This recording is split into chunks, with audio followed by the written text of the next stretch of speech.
Okay, so we're on page 562. This is 10.5. We're going to learn about tangent and intersected chord theorem first. So let's see, I don't want to draw the center there. We'll just draw a circle here. So we talked about a central angle, right? So if we start at the center and we draw our angle out here, we have a central angle. And then we talked about inscribed angles a little bit, and we know that the measure of the arc, the intercepted arc over here, is the same as the measure of our inscribed angle. And then how is it compared to this angle out here? How does this angle compare to the arc? Yeah, it's half. Okay, so today we're going to look at some situations where we have something like this. So we have this tangent like this, okay, and then we've got this chord coming off the point of tangency, and it comes up through the circle something like this, and we have a couple of different angles here. We have angle 1 and angle 2. So we've got angle 1 right here, and then we have angle 2 over here like this, and we want to talk about these for a minute. Are they touching the tangent or just the... Well, you got to say it louder. Are they touching the tangent or just They are. They are. So this point of tangency is the point where the chord comes into the tangent line. That's yes. Okay.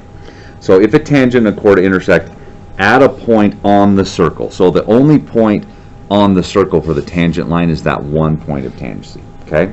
So that's good. So that's part of the theorem. Then the measure of each angle formed is 1/2 the measure of its intercepted arc. So this way, label this one A, B, and then they just have point C over here. So angle 1 right here is 1/2 the intercepted arc. Now the intercepted arc goes all the way from A all the way around to B. Okay? And then angle 2, its measure is half the intercepted arc. So it would be a major arc, angle or arc BCA. And let's just talk about this for a sec. This whole arc plus that whole arc, how many degrees do they add up to? 360. Okay. So if each of these angles is half of each of them, then what did these two angles add up to? And shouldn't they? Aren't they a linear pair? They are a linear pair. So we know that the measure of angle 1 plus the measure of angle 2 is 180, don't we? Okay. So it does make sense that they're half the measure of the intercepted arc. So, example 1. See it in the book? Tangent line, chord, intersects the point of tangency at point B. Angle 1, arc AB is 130 degrees. What's the measure of angle 1?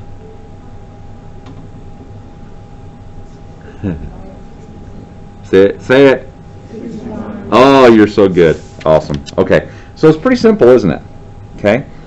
What about on B? What is the measure of arc KJL? Yep, 250. Okay, 250.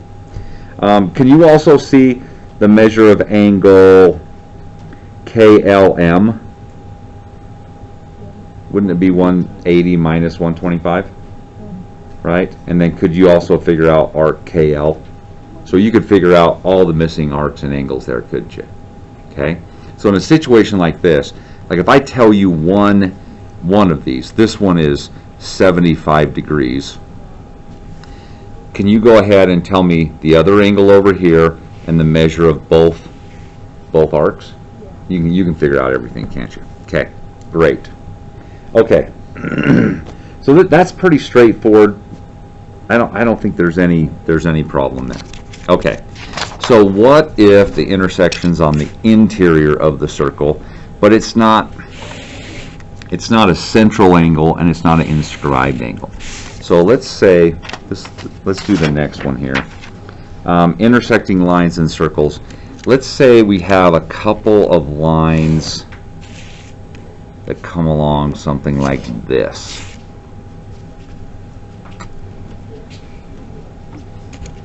So you'll notice they don't intersect at the center here, do they? Okay, and they're not on the circle, so we don't have any of these other situations that we've talked to before. Let's take a look at this angle right here. I'll just call it angle 1 since I have no imagination. What about the measure of right here? Right, it's congruent to angle 1, isn't it? Okay, so they're going to be congruent. We'll just mark them congruent like that. Well, they're vertical angles. They have to be congruent. That's fine. But look at the two arcs that we're talking about here. So now we're talking about this arc here and this arc here. Just tell me something you can see by eyeballery that you know has to be true. Okay, they're not congruent, are they? They are not congruent. Now, that's different than here.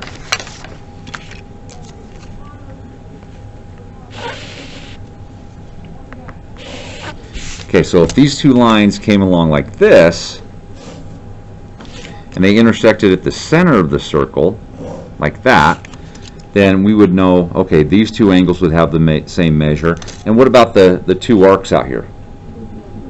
Yeah, they'd have the same measure too, wouldn't they? But when that doesn't happen, when it's not in the center, okay, now we have a different thing happening. So, okay, what can we do with this? So if you look on, top of page 563, angles inside the circle theorem. If two chords intersect inside a circle, then the measure of each angle is 1/2 the sum of the measures of the arcs intercepted by the angle and its vertical angle. Did you get all that? Yeah, I didn't think so. Yeah, so, okay, so AB, C, D. So the measure of angle 1, is equal to 1/2 the sum of these two arcs. So the measure of arc AB plus the measure of arc DC. Now, AB and DC, do they have to have the same measure, those two arcs? No. But if we add them together and divide by 2, or take half of it, that will give us angle 1. Well, wouldn't that mean the other side with half of the thing? Like, Well, it tells us what angle 1 is here, which also would be same over here, right? Okay. But it doesn't say that these two arcs have to have the same measure. They just have to add up. Half their sum has to be whatever that angle right there is. Okay? So here's the thing, guys. Like if I tell you the measure of angle 1 is, what does that look like? How many degrees? 40. Okay, 40 degrees. Well, then we know this one over here is 40 degrees, right? And that also tells us something about the sum of these two arcs, doesn't it? What is the sum of the two arcs here? 80. All right. Okay. So we know that their sum is 80. Does that tell us what each one individually is? No. So we can't know, well, this one's 20 and this one's 60 or something like that. We don't know that. Now, if we knew one of them, could we figure out the other one? Yeah, we could. Okay. But in fact, what if we knew one of the arcs? So what if we knew the measure of arc DC was 60 degrees, and we knew that this angle right here was 40? Could we figure out what this missing arc over here is? Yeah, we could do it then, couldn't we? Okay. So that's pretty simple. If the two lines intersect in the circle, then the angle here is half the sum of the intercepted arcs. And that goes for these two as well, doesn't it? Right? So if I were to take the measure of this arc and the measure of this arc, add them together and divide by 2, we have that angle right there, don't we? Okay, so that's Not too bad. So now, let's see, what do we talk about now? We've talked about what happens when you have a tangent line and then a chord that intersects the point of tangency there, so on the circle. We talked about inside the circle, so there's only one thing left to talk about then. What is it? There you go, outside. What happens when the intersection of the two lines is outside the circle?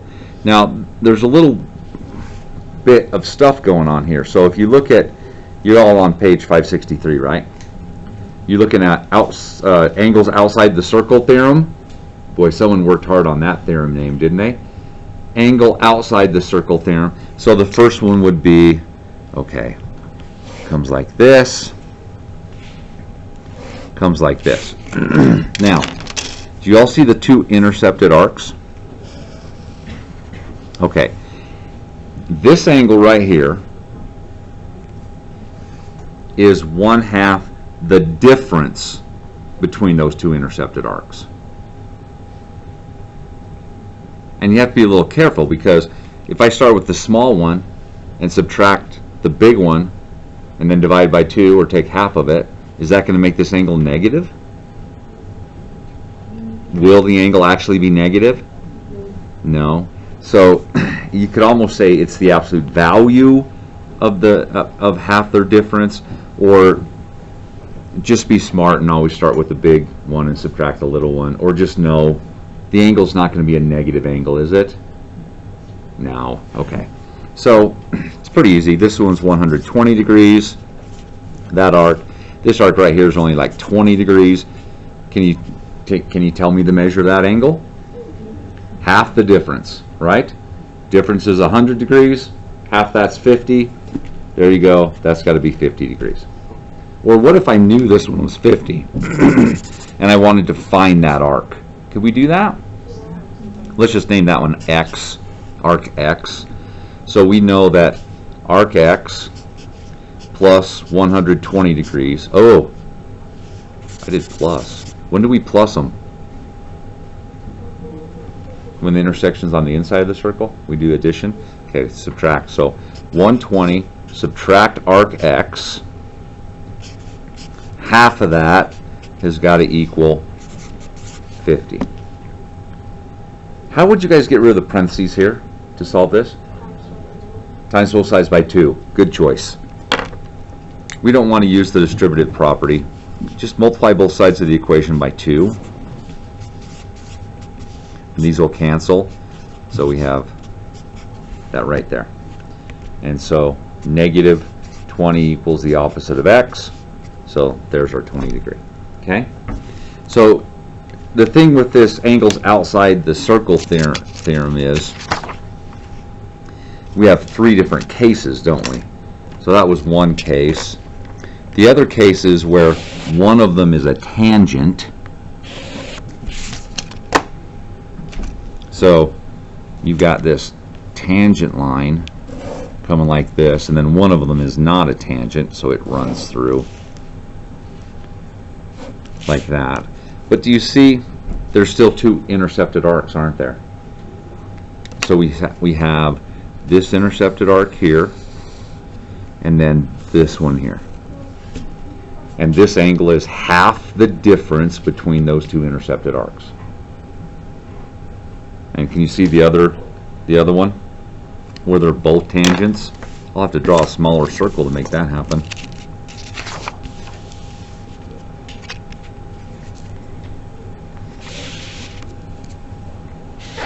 So the other one is, so I have this outside the circle thing. I got this tangent line coming like this, and then another tangent line coming like that. And this angle right here is half the difference between these 2 intercepted arcs. And when I think about that, at first it kind of weirds me out a little bit, because what are these 2 arcs going to add up to? Say it louder, Tyler. 360. Those 2 arcs are always going to add up to 360 degrees. So wouldn't their difference always be the same number?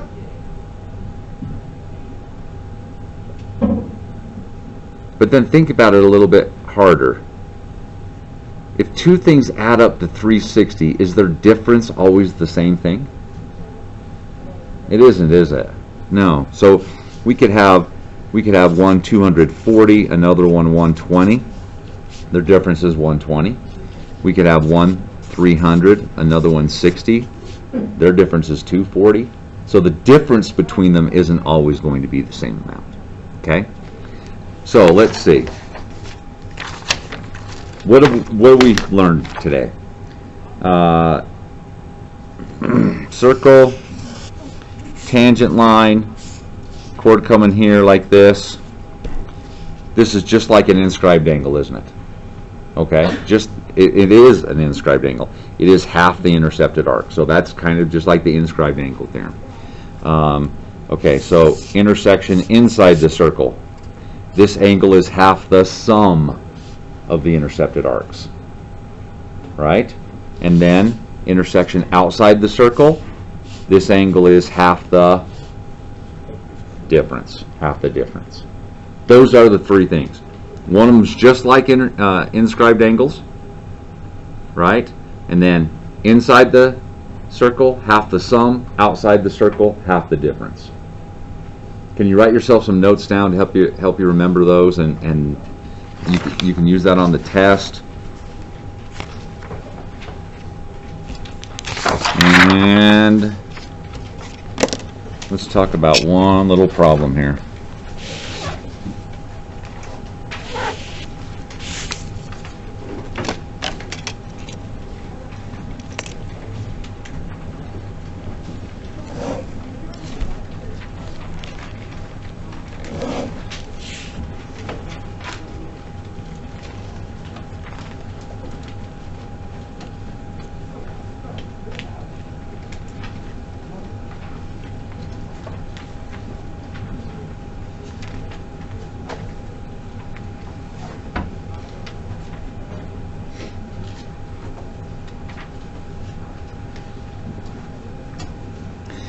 Can you guys find the measure of arc X?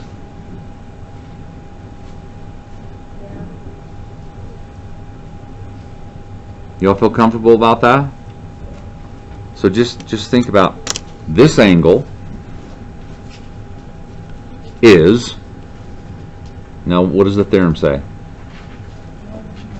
1/2. 1/2 the what? The sum or the difference? The difference. The difference between the two intercepted arcs. 160 subtract X.